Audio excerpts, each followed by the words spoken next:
Hola, me llamo Eric Garrido y en la clase de hoy día revisaremos las principales temáticas que vieron en la clase número 1 con Jazmín. En este curso hablaremos acerca de la modernización de la ley de compras, procedimientos de compras y también nuevos procedimientos de probidad y transparencia. Bueno, el alcance de la materia es básicamente la modernización de la ley de compra, conocer también em, perdón, ahí sí, que tenía un problema con el son. Ya. Dentro de las temáticas que revisaremos serán la presentación y alcance de la materia, que básicamente es la modernización de la ley de compra, desde la ley número 21.634 y también el nuevo reglamento, el 661, también conocer los distintos sistemas de adquisiciones que tiene el Estado. Además, determinar cuáles son las obligatoriedades que posee cada proceso de compra y gestión de contratos. Y finalmente, entregar a los participantes herramientas que permitan asesorar a todas las instituciones en materia de compras. Dentro de las nuevas variables como principios de compra está el tema del valor por el dinero, el cual abarca básicamente tres aspectos. Uno, el tema de la economía, la eficiencia y la eficacia al realizar la compra pública. Esto también está de la mano con la conservación del medio ambiente. Y esto nosotros podemos ver el impacto que tiene, por ejemplo, en el tema del PMG Estado Verde, con esta serie de subindicadores que tiene, como por ejemplo el tema de medir la compra de la papelería, especialmente si estamos ocupando, por ejemplo, papel reciclado. También tiene que ver el tema de la revisión respecto a los pasajes aéreos y también el tema de las compras sustentables, entre otros aspectos. Además, se abarcan aspectos sociales como el apoyo a la micro y pequeña empresa. También está el tema ligado a la inclusión de género y también está todo lo que tiene que ver con apoyo también a las comunidades que tengan algún tipo de problemática, como por ejemplo comunidades indígenas o personas que tengan discapacidad. Todo eso está ligado respecto al valor por el dinero, que es un principio que lo vamos a ver más adelante. Nosotros estamos inmersos dentro del mundo de las compras públicas en el cambio que sufrió la ley en el año 2023, que esto empezó a fines del 2023 y también se vio reflejado en el decreto que ocurrió en el 2024. Y aquí en este cronograma podremos ver los principales hitos, como por ejemplo, que esto apuntaba ¿cómo se llama la palabra? En tener mayores índices de probidad y transparencia. Esto tanto para los proveedores como para los compradores del sector público. También se permite denuncias reservadas. También hay un nuevo módulo de consulta al mercado y también hay declaraciones juradas como requisito para ofertar, que en este caso deben firmar los oferentes. También otro aspecto importante son las publicaciones que existen del nuevo reglamento, lo cual ocurrió 6 meses después respecto a la difusión que se hizo de la ley. También había definiciones concretas en la aplicación de este nuevo reglamento. Y al mes 12, ya ha entrado en vigor la ley, empezó a entrar en vigor la ley, donde también se hicieron todos los ajustes de la plataforma y procesos internos del organismo que deben comenzar a operar. Otro punto muy importante también está todo lo ligado a entregar las nuevas herramientas, como por ejemplo la política de compras por innovación. También está todo lo ligado al nuevo módulo que se va a aplicar tanto para el MOP y MINBU a partir del año 2025. Ya estamos en esa etapa, justamente. Y dentro de todo lo ligado al mundo de las compras públicas, están esta serie de tanto leyes, reglamentos y dictámenes. Por un lado, nosotros tenemos dictámenes, que básicamente los dictámenes son los que emite la Contraloría General de la República. Y cuando los emite, cuando, por ejemplo, la Contraloría va a hacer algún tipo de auditoría dentro de un organismo público y se da cuenta que hay ciertas cosas que no están normadas o que la ley no es muy clara. Y para reafirmar la ley, o en los casos en los cuales no ha sido normada, la Contraloría se pronuncia. Y ahí se pronuncia, y de ahí se pronuncia y hace un dictamen. También puede ocurrir cuando cualquier usuario o un proveedor, por ejemplo, se queja de la decisión que toma una institución pública y pide que la Contraloría se pronuncie. En ese caso, también la Contraloría emite un dictamen. Y ese dictamen tiene fuerza de ley. Otro de los organismos públicos relevantes dentro, en este caso, del mundo de las compras públicas, es el Tribunal de Compras. Y el Tribunal de Compras básicamente lo que hace es discernir respecto a cualquier problema que ocurra dentro del mundo de las compras públicas. Caso típico, un organismo público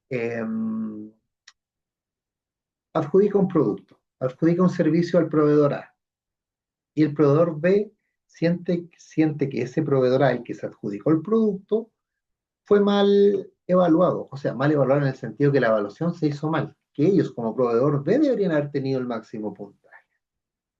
En ese caso, lo que hace el Tribunal de Contratación es pedirle a ese organismo público que realizó la adjudicación y empezar a revisar los antecedentes. Y ahí verá si se hizo bien o se hizo mal la adjudicación. Bueno, con el cambio de la ley, el Tribunal de Compras se hace más robusto. Le dieron mayores recursos económicos, y aparte, el Tribunal de Compras, de contratación en este caso, eh, está en la categoría de como cualquier tipo de tribunal. Tiene una mayor independencia que antes, porque antes dependía directamente de la dirección de compra, ahora no, ahora es un tribunal autónomo y tiene mayor fuerza. Ese también es uno de los organismos más relevantes en el mundo de las compras públicas. También está el decreto 661. Como ya sabemos, el decreto 661 reemplaza al anterior decreto, el decreto 250. El decreto 250 vivió aproximadamente casi 20 años, tuvo del 2004, cuando se aplicó la ley 19.886, hasta el año pasado, 2024. Obviamente se hicieron muchas modificaciones al decreto 250, pero ahora de frentón se cambió. También están las leyes supletorias, perdón, y complementarias, como por ejemplo la ley del lobby, ley de transparencia, especialmente. Repercute directamente para el mundo de las compras públicas, especialmente la ley del lobby. ¿Y cómo repercute la ley del lobby? Repercute básicamente todo lo que tiene que ver con eh, comisión evaluadora. Cuando ustedes son miembros de una comisión evaluadora, lo que tienen que hacer básicamente es comunicarlo, o sea, básicamente a través de la resolución que nos nombró a ustedes como parte de una comisión evaluadora, a la unidad de transparencia, para que la unidad de transparencia en su canal informe que ustedes ahora son sujetos pasivos. Los miembros de una comisión evaluadora de una licitación pública o privada son sujetos pasivos. Y eso se tiene que informar a través de la ley del lobby. Ahí tienen esa categoría. ¿Y por qué son sujetos pasivos? Porque tienen el poder de decisión. Por ejemplo, una autoridad como un ministro, un director o jefe de división también, pero ya de manera permanente por el tipo de cargo. Las personas que son miembros de la comisión evaluadora, solamente por el tiempo que está sesionando esa comisión evaluadora, tiene esa calidad. Otro punto sumamente relevante también son las condiciones de uso del sistema de información. En ese caso, son básicamente cómo se va ocupando el portal Mercado Público. A eso es lo que apunta ese aspecto. Dan distintas temáticas respecto a cómo yo tengo que ocupar el sistema. A eso se refiere. También están los manuales de procedimiento. Y aquí quiero hacer una consulta. ¿Tienen actualizado su manual de procedimientos? Si la respuesta es no, tienen que actualizarlo, por razones obvias. La ley ahora ya me dice que estoy en la obligatoriedad de hacerlo. Y como se produjo este cambio de la ley 19.886 a la actualización a la ley 21.634 y también implicó en el cambio en el decreto 661, teniendo en cuenta ese gran detalle, tenemos que hacer esta actualización, porque hay nuevas formas de comprar, hay nuevos principios, etcétera, etcétera, etcétera. Y eso a mí me obliga a hacer mi nuevo manual de compras. Eso para que ustedes lo tengan sumamente claro, que tienen que actualizarlo. Y también está el decreto 662. ¿Y de qué me habla a mí el decreto 662? Habla específicamente de la economía circular, que a nosotros como organismos públicos nos repercute respecto a materias como, por ejemplo, cuando yo quiero dar de baja un bien. Ahí me dice este decreto si yo puedo donarlo o puedo colocarlo en la plataforma de economía circular de mercado público, donde veo si hay un organismo público que está interesado en obtener mi producto y da distintas énfasis en cómo se negocia eso, es decir, quién hace el despacho del producto, cómo se hace, etcétera. Básicamente se produce esa temática respecto a cómo yo voy realizando en este caso, a través de economía circular, cómo entre comillas me deshago de este producto.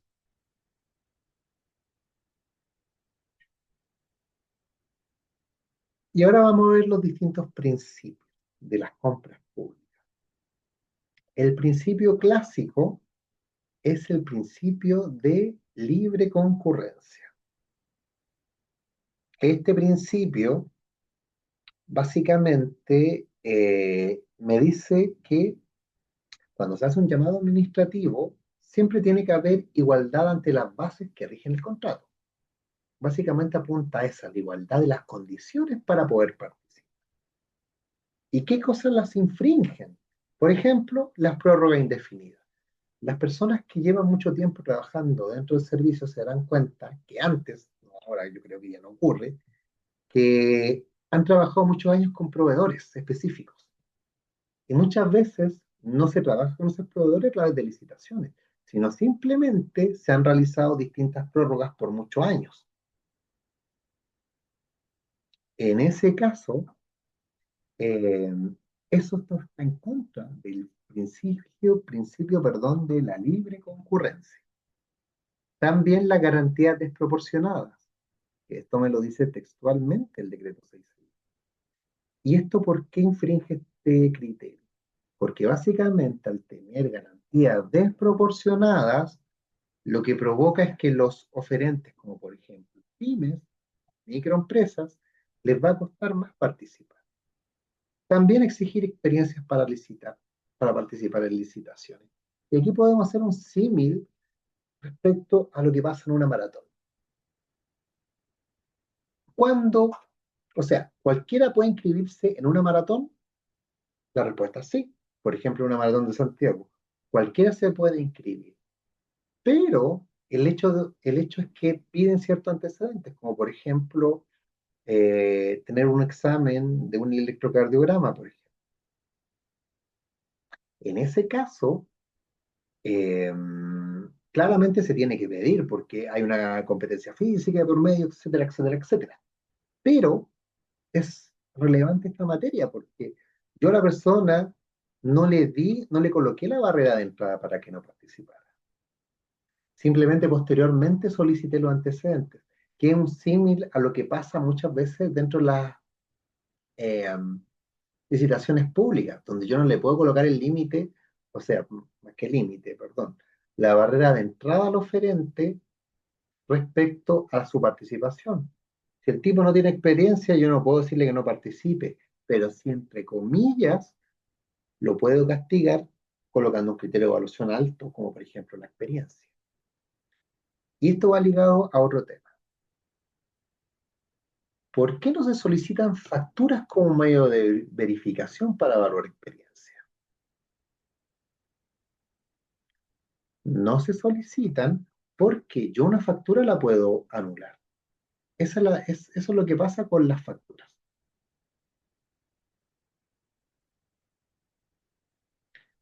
Y por ejemplo, se piden órdenes de compra, pero en calidad de recepción conforme. ¿Y qué pasa con esto? Cuando una factura, eh, perdón, una orden de compra es recepción conforme, es porque ya el organismo público recibió dicho producto o servicio y como el nombre lo indica, está catalogándolo de buena manera. Por eso que tiene la recepción conforme del organismo público. Esa es la categoría que tiene. Y ahí no, yo no, entre comillas, no puedo volver atrás. En cambio, con una factura yo sí la puedo anular. Por eso que, por ejemplo, facturas no se piden. O sea, no se sugiere que se pidan. Otro principio es el de la igualdad de las bases y no discriminación arbitraria. Esto está sustentado también con el decreto 661 en el artículo 37. ¿Qué es lo que nos dice textualmente? Estas condiciones no podrán afectar el trato igualitario que las entidades deben dar a todos los oferentes, ni establecer diferencias arbitrarias entre estos, como asimismo deberán proporcionar la máxima información a los proveedores, contemplar tiempos oportunos de todas las etapas de la licitación y evitarán hacer exigencias meramente formales, como por ejemplo requerir al momento de la presentación de ofertas, documentos administrativos o antecedentes que pudieran encontrarse en el registro de los proveedores. Por lo tanto, temas que infringen este principio. Uno, que la entidad no podrá tener contacto con el oferente salvo aquellos que la base lo indiquen. Por ejemplo, claro son el tema de hacer consultas por inversión.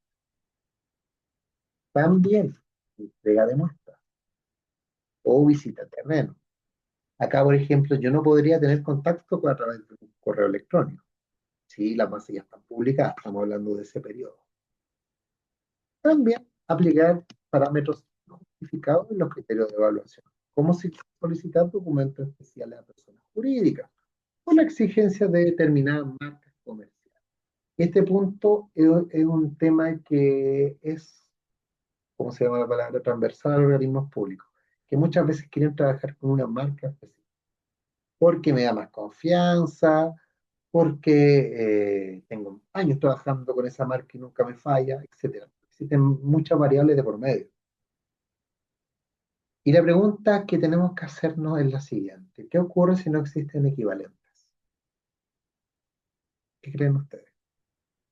Si yo, por ejemplo, quiero trabajar con una marca y no hay un equivalente,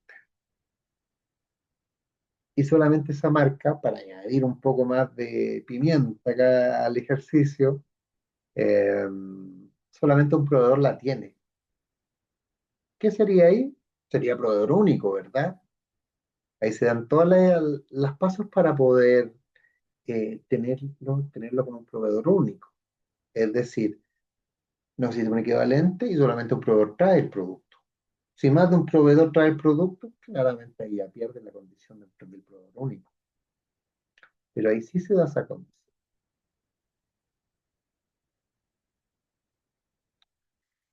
Veamos otro caso, que también se relaciona un poco con lo mismo. ¿Qué ocurre si hay un proveedor en Tierra del Fuego y el más cercano es en Punta Arenas? El otro proveedor más cercano es en Punta Arenas. Es trato único con proveedor único. Por ejemplo, tenemos un auto y tenemos nuestro servicio más cercano es una Shell que queda en Tierra del Fuego. Pero también hay otro proveedor que es la Copec que está en Punta Arenas. Hay alrededor de 300 kilómetros. ¿Será causal de proveedor único? La respuesta es sí. Se dan eh, se permite realizar la lógica del proveedor único.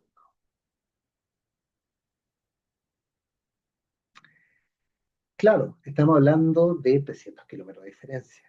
Si hablamos un poco de otro principio, el principio del valor por el dinero, claramente eh, esa diferencia que se da en regiones, especialmente en las zonas extremas, yo estaría en contra de ese principio. Por lo tanto, en ese tipo de ejemplo se dan las causales para que el proveedor único efectivamente se dé. Claro, si llevamos ese mismo caso a Santiago, claramente no podríamos ocupar esa causal porque en Santiago no sería proveedor único. Tenemos en cada cuadra Shell, Copec, esta nueva Armaco que reemplazó a la Petrobras, creo, donde hay distintos tipos de bencineras. Por lo tanto, en esa lógica no se permitiría ocupar esa causa. Se pierde todo el sentido de la causa. Veamos otro ejemplo concreto.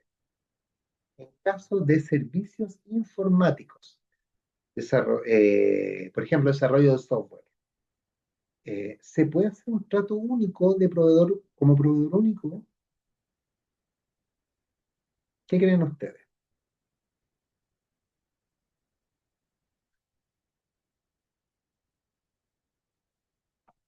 No, no podríamos aplicarlo.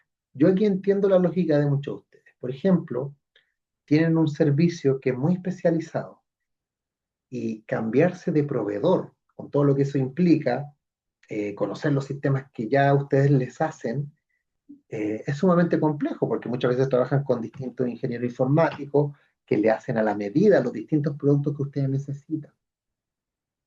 Y tener a otro proveedor, en este caso, dificulta un poco la temática.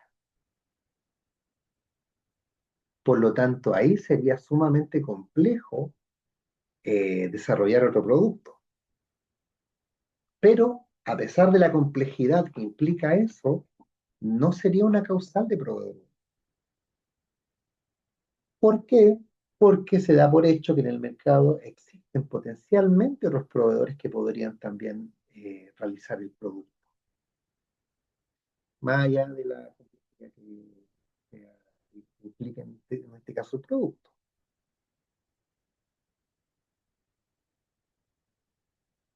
Otro tema y otro principio que muchas veces eh, los organismos públicos lo infringen es el de estricta sujeción de las bases.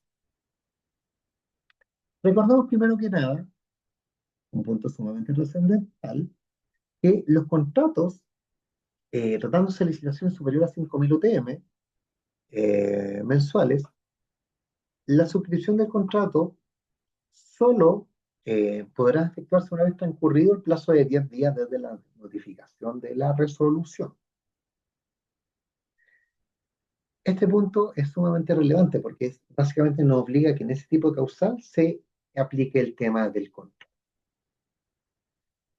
Cuando nosotros hablamos de contrato y especialmente cuando estamos ligados a la licitación, es porque las bases de licitación a mí me permitieron desarrollar mi trabajo, mi contrato, perdón. Yo con esa base de licitación fueron el puente para poder ejecutar el contrato, realizar el contrato. Y aquí justamente en el periodo de licitación, cuando yo estoy licitando, es donde se producen los mayores problemas. Dentro de los principales ejemplos que se infringe esta causal, está, por ejemplo, emplear criterios de evaluación distintos a los establecidos en la base de licitación. Pongámonos en el siguiente caso. Yo soy miembro de una comisión evaluadora y como miembro de dicha comisión evaluadora, yo tengo aquí ¿cómo se llama? Me doy cuenta de que me equivoqué en mi evaluación. O sea, más que me equivoqué, me doy cuenta que faltan criterios de evaluación súper relevantes que no se toman en cuenta a la hora de la elaboración de bases y cuando estoy evaluando me doy cuenta que falta ese criterio. Y como es tan importante, yo exijo como miembro de la comisión evaluadora que esté ese criterio. ¿Eso se podría realizar? No, no se podría realizar. Yo tengo que evaluar con los criterios que ya estoy evaluando. No puedo colocar nuevos criterios. Lamentablemente es así. Yo solamente tengo plazo para hacer este tipo de temáticas, este tipo de modificaciones, solo cuando, em, solo cuando el proceso no haya cerrado. Esa es la lógica que hay detrás respecto a este tema. Es decir, yo puedo modificar mis bases de licitación, pero hasta antes del cierre. Yo ahí puedo hacer todos los cambios que quiera. Y obviamente cuando yo produzco un cambio de las bases, tengo que dar mayor tiempo para que los oferentes tengan el tiempo para poder evaluar. También la adjudicación a un proveedor que no haya obtenido el puntaje más alto. Por ejemplo, yo estoy evaluando por plazo, por eh, precio y un tema técnico que a mí me gusta. Por ejemplo, no sé, estoy evaluando computadores y que tengan un disco duro de 256 megas. Son esas tres variables. No pido nada más. Y un proveedor que no gana me está ofreciendo una garantía de 24 meses. Yo no lo pedí, en mi base técnica no estaba, no lo estoy evaluando. Y, no, y como a mí me gusta eso, tener una garantía por 24 meses, es decir, cada 2 años, es bastante, ¿verdad? Teniendo en cuenta eso, eh, yo lo podría en este caso adjudicar, pero estaría infringiendo el principio de estricta sujeción a la plaza. Eso es lo que pasa. Yo si hubiera puesto antes esto, ahí me hubiera servido.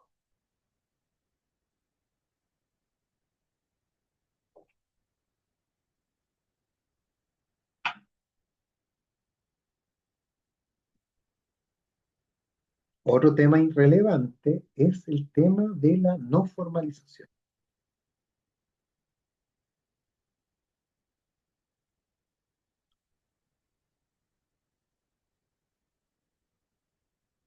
Perdón, se me quedó ahí enganchada la grabación.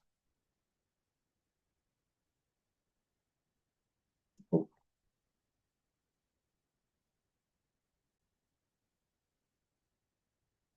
ahí sí. Ya. Otro de los principios sumamente relevante es el tema de la no formalización. Cuando hablamos de la no formalización, estamos hablando de que este principio se infringe cuando por ejemplo, la entidad deberá abstenerse de exigir la presentación o retiro de documentación de papel. Esto básicamente cuando yo me coloco, eh, a ver, ¿cómo lo digo? Muy riguroso respecto a los antecedentes que estoy pidiendo. Por ejemplo, exijo la referente declaraciones juradas notariales, que en realidad no tienen sentido, porque ya cuando firma una declaración jurada el representante legal, ya con eso está bien. Y ahí yo cumplo. Puedo exigir documentos que están en la plataforma de mercado. También no tienen sentido.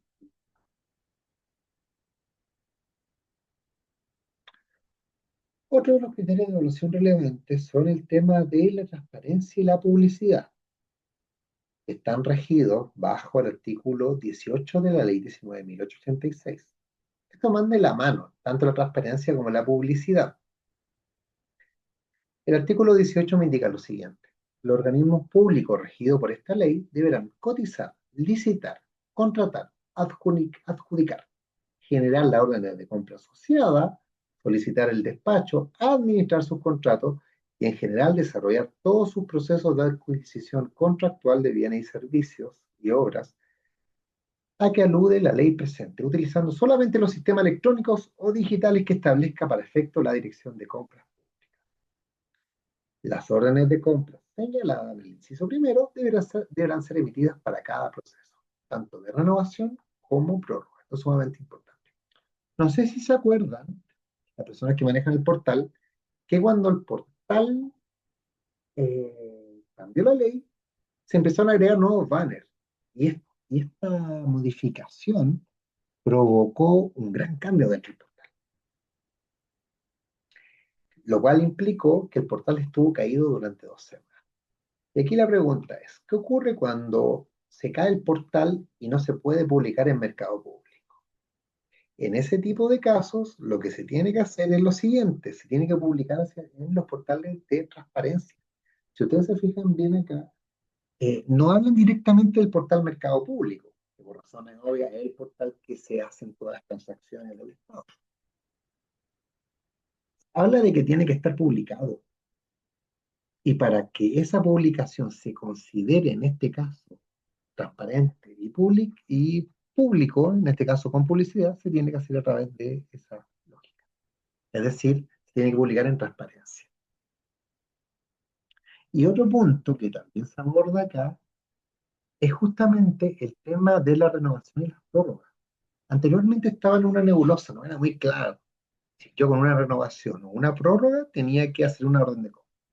Ahora se consideran, eh, ¿cómo se llama la palabra? Se consideran en este caso como otros, ¿cómo se llama se consideran otros procesos. Por lo tanto, al considerarse como otro proceso, se tiene que hacer una orden de compra, tanto para la prórroga como para la renovación. Ahí te lo preguntas, ¿cómo se formaliza la renovación y prórrogas? A través de una orden de compra. Obviamente el documento previo que autorizó esa renovación y esa prórroga. Valor por el dinero. Nuevo principio. El valor por el dinero básicamente consiste en la eficiencia, eficacia y economía del uso de los recursos públicos y en la gestión de la contratación de la mejor relación costo-beneficio en la adquisición. Esto también está ligado también a un desarrollo sostenible y también al tema de la equidad de género. Básicamente esas son las variables que va a considerar en este caso la propensión que tienen que tener los servicios públicos a la contratación considerando esta variable, la variable de la valor por el dinero. ¿Y cómo yo lo puedo ir cumpliendo? Por ejemplo, dentro del nuevo modelo de convenio marco, desarrollado para aquellos rubros en esta modalidad que permite mayor eficiencia. Recordemos, convenio marco, licitación realizada por Telecompra, donde se establecen precios y condiciones de compra durante un plazo determinado. Abarca rubros estandarizados, transversales y de frecuente consumo, como por ejemplo papelería actualmente o mobiliario.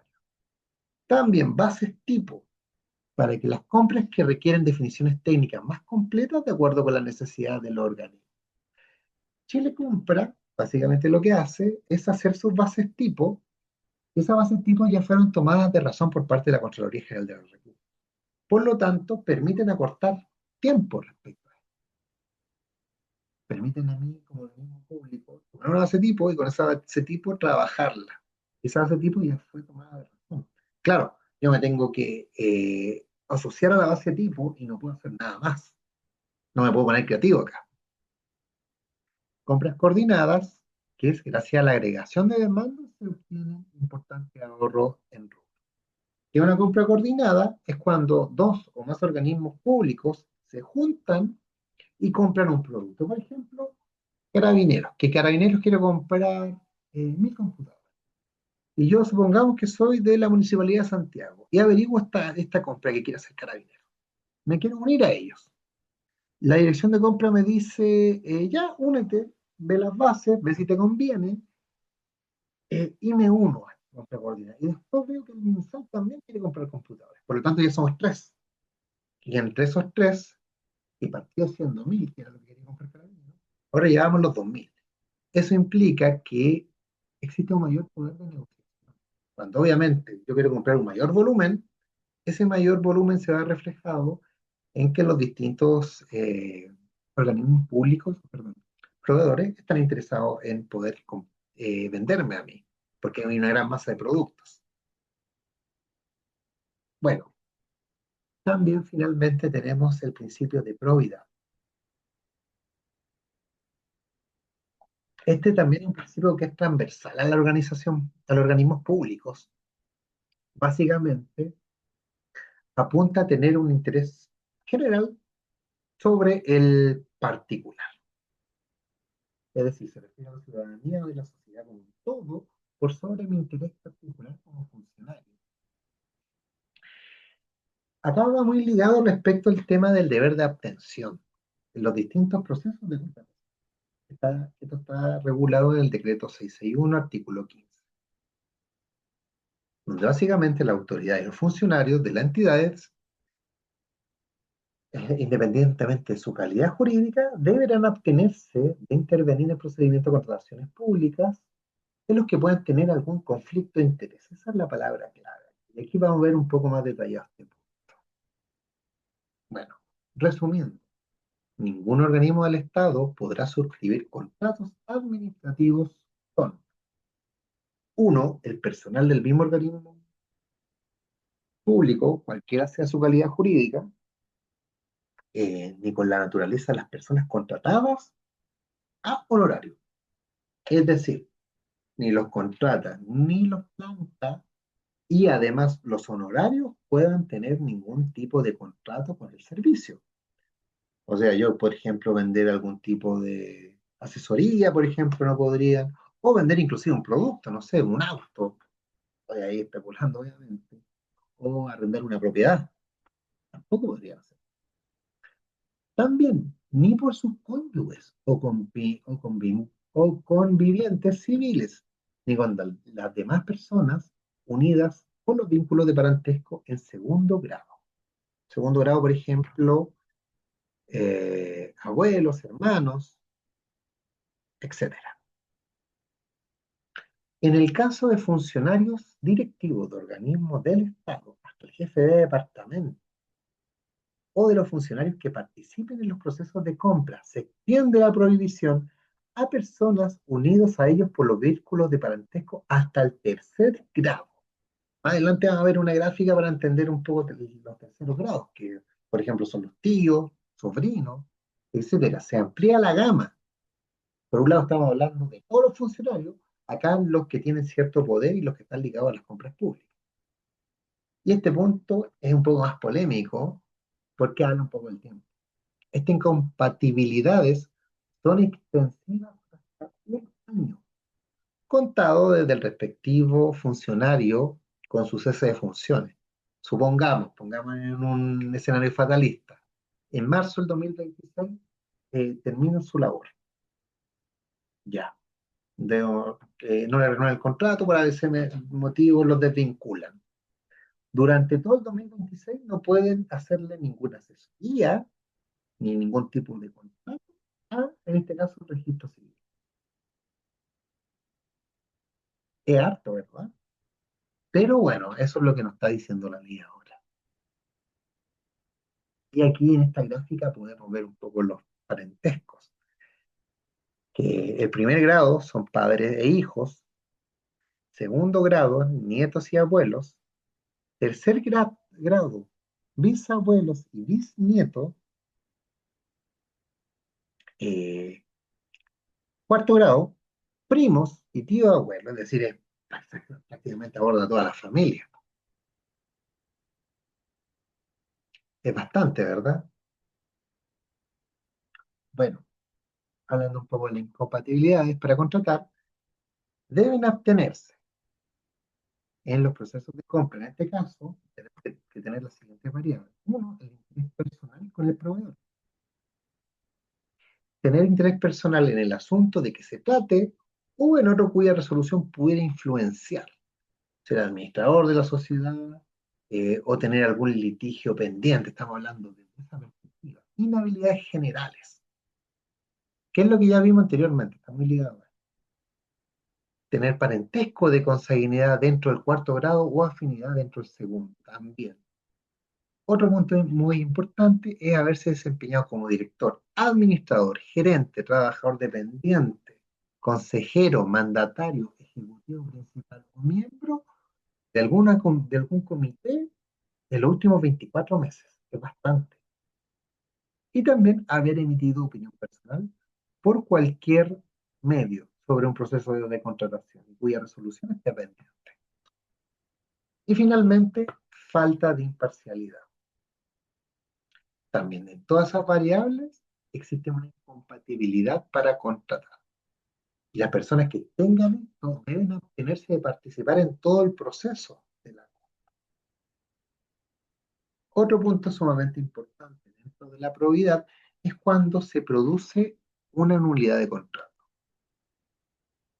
Esto tiene que provocarse, esto va a ser cuando es inválido desde el principio, no puede ser ejecutado por ninguna de las partes y no hay compensación. Ahí estamos hablando de una nulidad. Y esto es sumamente relevante para la mayoría de ustedes en el sentido de que de que exista perdón, disculpa, de la declaración de intereses y pérdidas. DIP. ¿Quiénes la deben hacer? Por un lado, los requirientes de compra, personas que efectúan formalmente un requerimiento para la adquisición de productos o servicios. También participantes de la unidad de compras o unidad equivalente. Otro punto relevante son los evaluadores de las comisiones evaluadoras. El visador jurídico también y administrador de contratos y el firmante. Es decir, si nosotros vemos estos 6 personajes, todos de una u otra manera son parte de la compra. Por eso que en este caso tienen que hacer su declaración de interés y patrimonio. Es básicamente para ver si todo su patrimonio se condice con su. No hay aquí nada medio raro, en realidad, de frente a la. A modo general, ¿cuáles son los tipos de personas? Por un lado, la naturaleza jurídica, perdón, naturales jurídicas, que son los clásicos, naturales cualquiera de nosotros, personas jurídicas, estamos hablando de una empresa, son chilenas o extranjeras, también pueden ser, y finalmente, unión temporales de proveedores. Y con la unión temporal de proveedores hubo un cambio, porque actualmente, por nuevo decreto, se estipula que solamente empresas de menor tamaño pueden ser, en este caso, denominadas como unión temporal de proveedores. Anteriormente, por ejemplo, no sé, una gran empresa, Sonda, con Íntesis, podían juntarse ellos dos y ser una OTP. Actualmente, teniendo en cuenta la magnitud de estas empresas informáticas, no podemos em, evaluarlas como UTP. La UTP tienen que ser, en este caso, empresas con menor tamaño. Claro, y normalmente esto se produce porque una empresa tiene poca experiencia, pero tiene capital, y hay otra empresa que es más grande, que tiene más experiencia, pero tiene menos capital. Ahí conviene, entre comillas, unirse. Por eso finalmente se une. Eh, para ir finalizando, los proveedores inscritos serán incorporados en una de las siguientes categorías.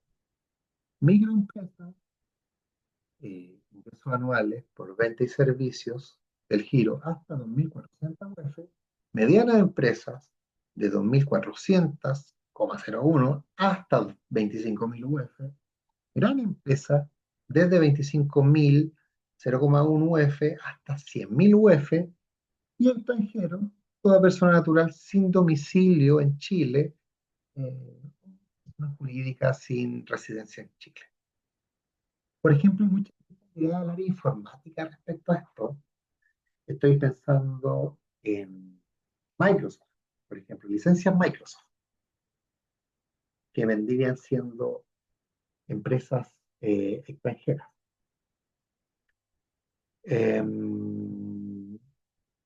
Básicamente ese tipo de empresas.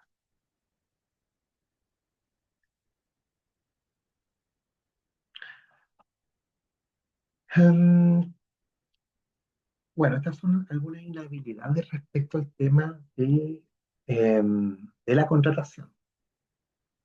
Dentro de las principales que podemos indicar, dentro de las principales inhabilidades en el registro, voy a destacar un par para no explayarme tanto. Por ejemplo, haber sido condenado con prácticas sindicales.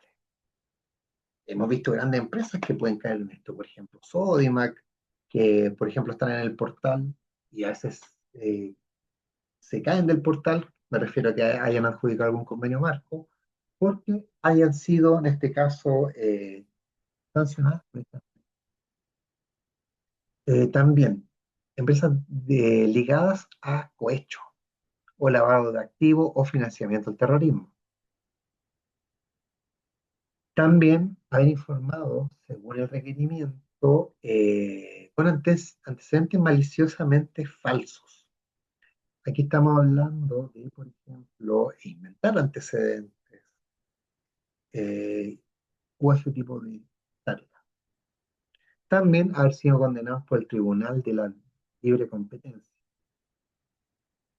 Otro punto relevante que puede ocurrir es cuando se registra una deuda tributaria por un monto total superior a 5.000 UTM.